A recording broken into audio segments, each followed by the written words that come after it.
Sobrang ganda ng view kasi tsaka yan.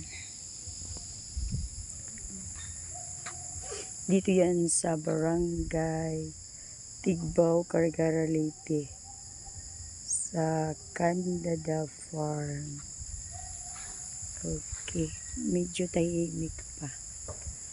Hindi wala pa mga dumarating. Ayan yung kaibigan ko. Ayan siya.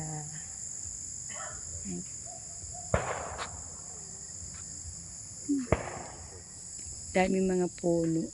Kaya pa kahit mamasyal ka ng araw dito at tirik ang araw, hindi ka mainitan kasi ang daming puno.